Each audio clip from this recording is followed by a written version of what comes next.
Food is supposed to keep us alive, but what if I told you? Some of the things sitting on your plate could do the exact opposite.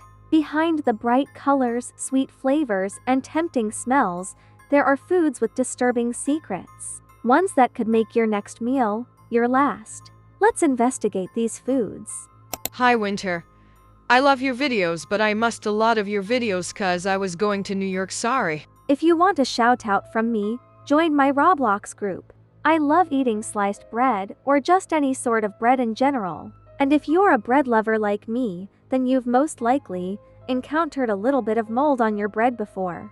A lot of people think that if you cut off the moldy part of the bread, the rest is safe. But that's not true. You're actually still eating the mold. The clean part isn't very clean at all. You're all ready to make the sandwich of your dreams. Turkey, tomato, and Swiss on a bed of romaine lettuce, sandwiched between 2 slices of sourdough. Classic. But oh no! What's this? Mold?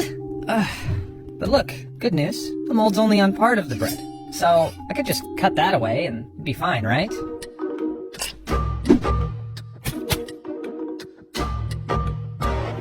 There's no such thing as a clean part of moldy bread.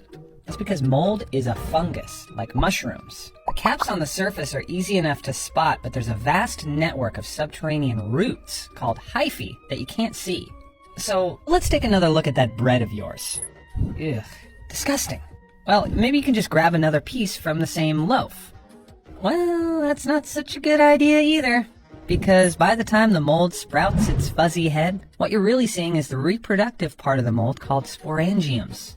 Each sporangium releases tens of thousands of spores, so even though you can't see it, that entire loaf could be teeming with fungus. Oh my, that's actually so disgusting. It's like a mold virus growing inside your bag of bread. That's also why you should always check the expiration date before eating any food.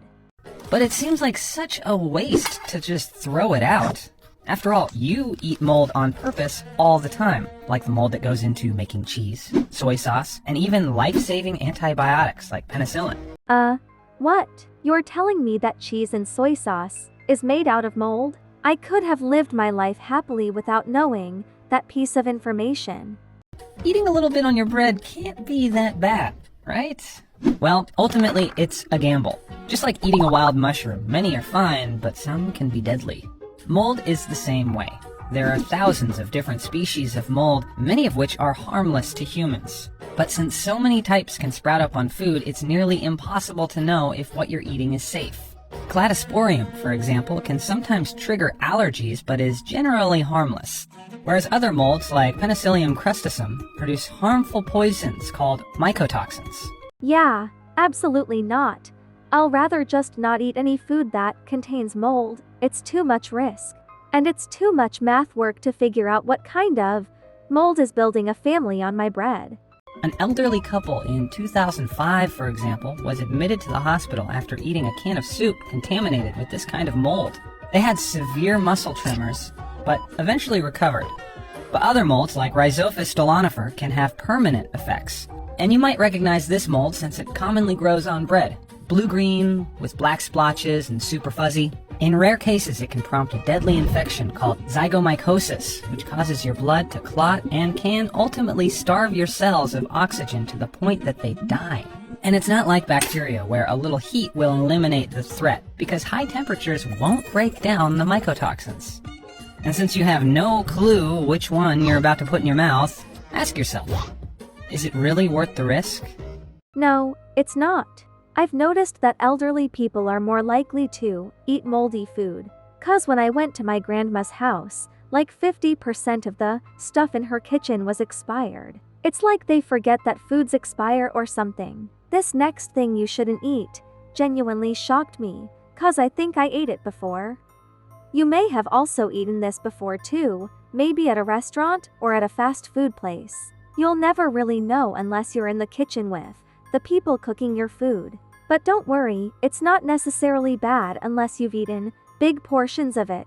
The most dangerous food for the liver is not sugar, it's not processed meat, and it's not saturated fat. This food gets stuck in the liver. It's highly processed. It has residues of something called hexane, which is in gasoline. It's rancid, oxidized, and acts like something that can rust out your organs. The last thing you want to do is rust out your liver. It takes like 1 to 2 years to have it leave the body. The more you cook with it, the more oxidized it becomes, the more it creates byproducts that are very toxic to your tissues. The most dangerous food for the liver is unsaturated fat, as in seed oils. They're industrial oils. Seed oils create inflammation, which turns into scar tissue or fibrosis. Seed oils get lodged into our tissues, not just in our liver, all over our nervous system, in our brains. Please help me understand how you have this very delicate, fragile, unsaturated fat that can be destroyed by exposing it to oxygen, light, and more heat as you cook with it. They can take soybeans, corn, and add chemicals to extract the oil. Then they have to add more things in it to remove other things using high heat. Then they put it in these bottles that are also exposed to oxygen. They're not refrigerated. Stop consuming these seed oils. Replace corn oil,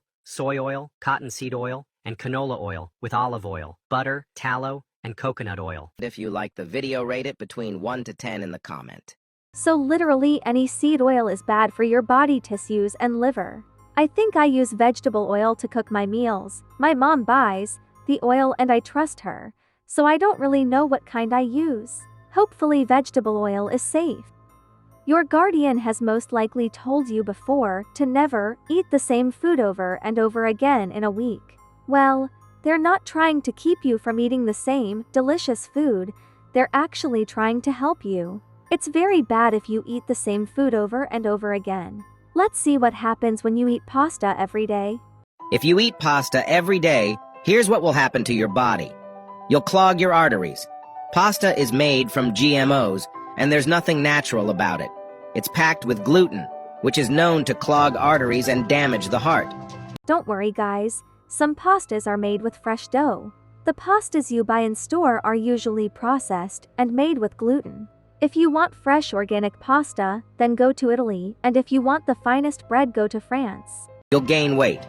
Most people eat white, refined pasta, which means that the wheat kernel has been stripped of its germ, along with most of the good nutrients it contains. You'll be eating mostly carbohydrates, which can contribute to weight gain. Digestive problems.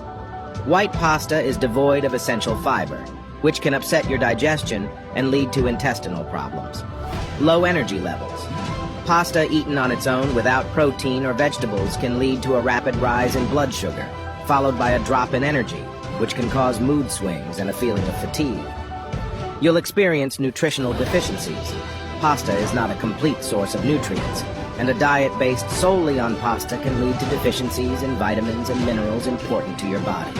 Subscribe for more health tips.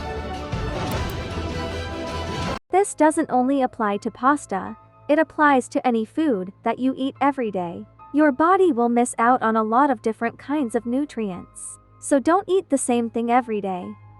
If a food scientist recommended you to not eat these foods, would you still eat it? Hello, my name is Jen, and these are 5 foods that I would not eat as a food scientist. And I am qualified to talk about this because I work in the food and dietary supplement industry as a quality, safety, and product development consultant. Starting off strong at number 1, raw oysters. I am so sorry to the girly pop that ate 48 oysters on her first date. I know how much you love them, but I have good reason. If contaminated, raw oysters can carry a pathogen belonging to the Vibrio genus and cause an illness called vibriosis. Vibriosis can cause symptoms like abdominal cramping, watery diarrhea, vomiting, fever, chills, that sort of thing. Now, I personally preferred grilled oysters anyway. They have better flavor, and I don't like the texture, and it's just not worth the risk to me. I don't think I'll ever eat oysters. They look like they'll eat me if I try to eat them. Plus, it looks like it'll be slimy and rubbery, and I hate that kind of texture in foods. Number 2 is candied apples. Why would you say something so controversial yet so brave? I'm not trying to be a hater. I love a good fall-themed treat, but let me explain why. There is a pathogen called 𝗚 monocytogenes that is naturally occurring in the soil, and there's many points of contamination during the harvesting process of apples where the apples can be contaminated with this. Now, the reason why listeria can be a problem with candied apples specifically is that there's obviously a spear here. It's a spear that punctures and pushes that bacteria on the outside of the apple inside the juicy, sugary center. Now, pushed into the sugary center, the listeria now has food, and it grows and grows and grows, replicates, you eat it, and it makes you sick. When ingested by pregnant women, it could cause a phenomenon called spontaneous abortion. Not good. Yeah, so I avoid it. Plus, it's overrated anyway. Number 3. That looks like some sort of popcorn. If you guys would like a part to make sure to like and subscribe. Stay safe, my winters. Bye bye.